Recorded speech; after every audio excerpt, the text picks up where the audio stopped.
Hi students, in my previous session I am continue taking a passive section for you. Now I am coming on active section. But here coming a question, what is difference between active and passive components? Before I tell you about active and passive component, if you see your surrounding, you may find everywhere in electronic devices lot of active and passive components. They are comprised of resistors, capacitors. Just a minute. I have a board to show you. This board is a combination of active and passive components. What are they?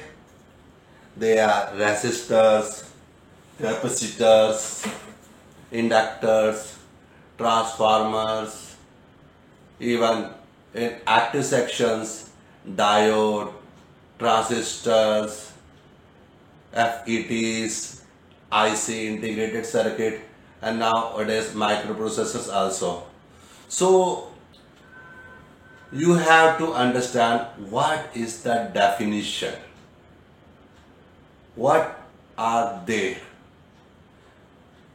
Because just looking a component, you can't say it is active or passive.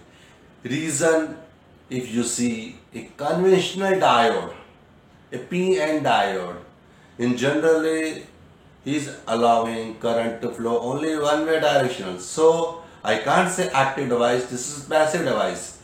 Same time, Jenner diode or uh, pin diode, avalanche diode, tunnel diodes, they have a different concept. They are somewhere negative resistance coefficient, so they have some other work. So they are active components. Same time, capacitor and inductor have a property to store energy, storing energy and keeping them for long time, and I'm saying they are passive. But as per definition, voltage generating sources, voltage providing sources are also called active devices. So it is very tough to say this is capacitor or inductor, they are active or passive because they are application based.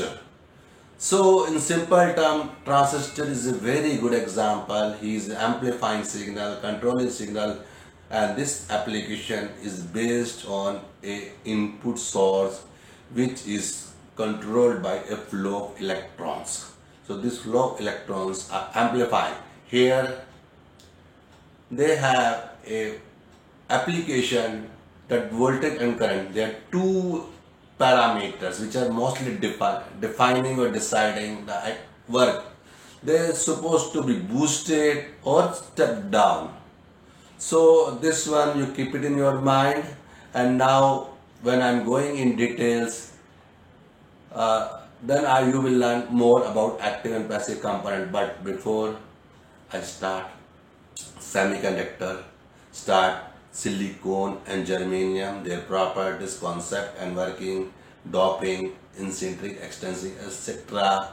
It is very important to understand vacuum tube and wall because they are a good foundation of electronic industries, electronic concept devices.